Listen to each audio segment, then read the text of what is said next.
Hello, good morning everyone. कैसे हो आप सब लोग? आई होप आप सब लोग ठीक होंगे। तो गुड मॉर्निंग हो चुकी है यहाँ पे मेरी, और मेरी थोड़ी तबीयत ज़्यादा डाउन चल रही है। खाना पीना थोड़ा सही नहीं चल रहा है, तो तबीयत ऐसी ही रहती है।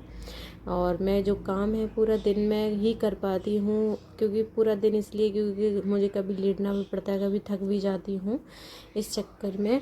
तो किसी ने मुझे कमेंट किया था कि आपकी जो लाइफ में सौतन की जो एंट्री हुई थी वो कैसे हुई थी। मैं आपको बता देना चाह रही हूँ। मैंने उस वीडियो में हो सकता है बताया ना हो, लेकिन मैं आपको बता रही हूँ।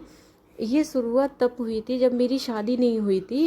इनसे सिर्फ बातें चली थी कि हम दोनों का कांटेक्ट था कि हम दोनों शादी करना चाहते थे, मैं भी और ये भी। लेकिन हम दोनों का ज़्यादा फ्यूचर सही नहीं था, हम लोग डिसाइड नहीं कर पा रहे थे। और दूसरी बात ये कि लव मैरिज को ज़्यादा कोई सपोर्ट नहीं करता है, तो मम्मी पापा राज़ी होंगे या नहीं होंगे इस चक्कर में राज़ी नहीं हो पा रहे थे।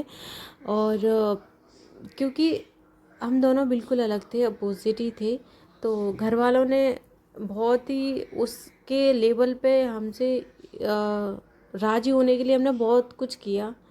हमने सारे लेवल क्रॉस कर दिए थे, लेकिन फिर भी वो राज़ी नहीं हुए थे। लेकिन एंड टाइम पे उन्होंने पता नहीं कैसे एक दो लोग मान गए थे, और हालांकि सब मान तो गए थे लेकिन खिलाफ सब थे। और कहते हैं ना, किसी के चेहरे पे नहीं पता है, खास से एक लेडीज़ के चेहरे पे नहीं लिखा होता कि वो क्या सोच रही है, उसके मन में क्या चल रहा है, क्या जलन भावना चल रही है, और कब ये बार करेगी।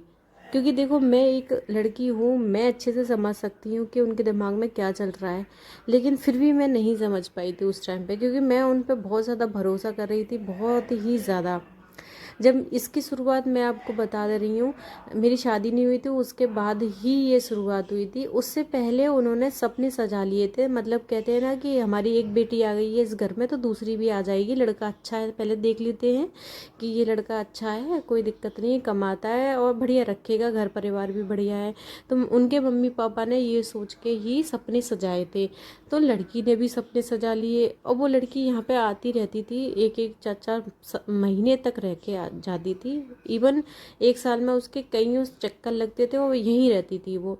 लेकिन इनका कोई ज़्यादा कांटेक्ट उससे नहीं था, क्योंकि उन्होंने कभी उस नज़र से उसको देखा ही नहीं था कि इससे मेरी कभी शादी होगी।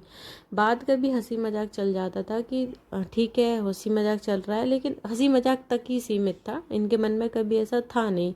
लेकिन वो गलत ले गई, गलत सोचने लगी। उसे ऐसा लगा कि ये बहुत ज़्यादा सही है, खुश रखेंगे, और थोड़ा उसे ये लगा कि वो प्यार भी करते हैं, तो उस चक्कर में उसने ये सपने सजा लिए।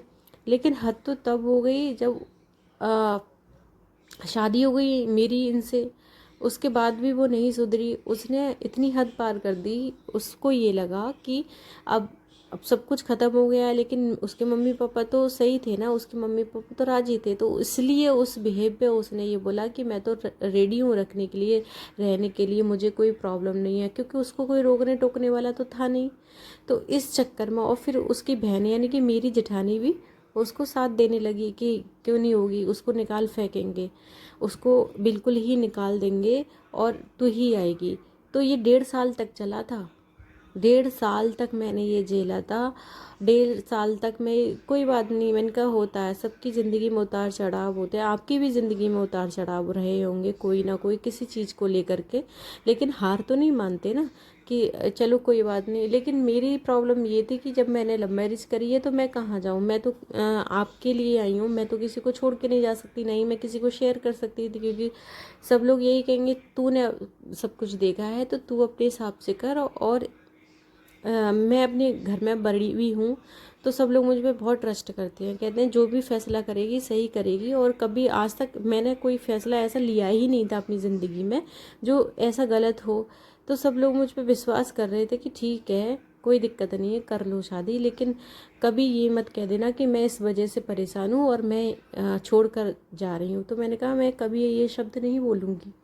लेकिन मैं नहीं बोलूँगी, लेकिन सामने वाला बुलवा रहा हो या बुलवाना चाह रहा हो तो इसमें क्या कर सकते हैं। लेकिन फिर भी मैंने हार नहीं मानी। उसके बाद में 1.5 साल तक मैंने ये सब झेला था।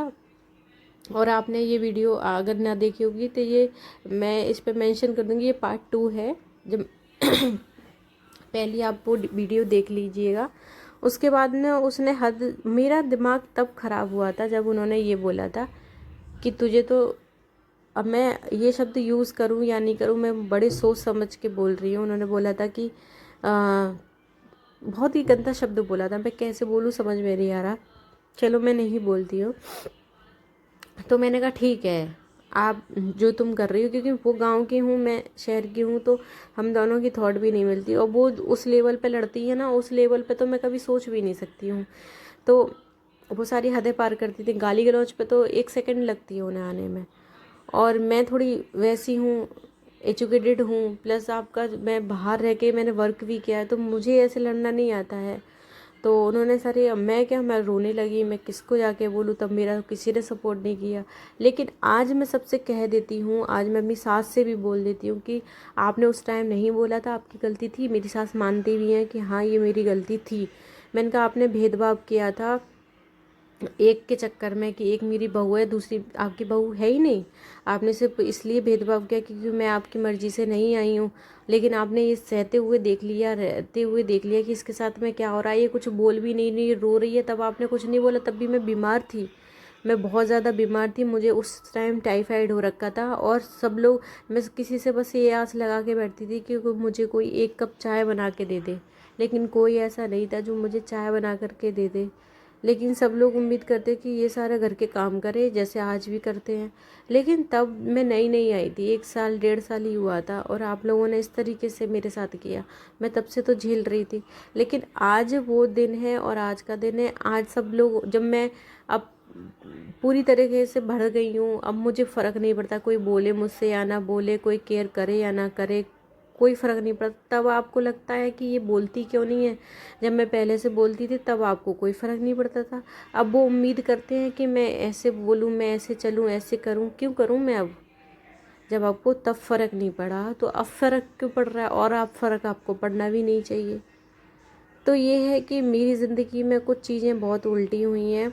मैं आपको धीरे धीरे करके ये बता सकती हूँ कि कुछ चीज़ें होती हैं ना, कि मुझे थोड़ा डर लगता है कि कहीं मेरे शब्द ऐसे ना निकल जाएं जो बाद में जाके कंट्रोवर्सी बन जाएं, और सब लोगों को दुख हो कि तूने हमने हमारे घर की बातों को इस तरीके से क्यों निकाला है, क्यों बोला है। लेकिन सवाल ये है कि आप जब सही हो ना तो सब बढ़िया है। मैं बस ये है कि अपने घर के काम करती हूँ, अपनी स्टडी पे फोकस करना चाहती हूँ, मुझे किसी से कोई मतलब नहीं है, और ना अब रहा है।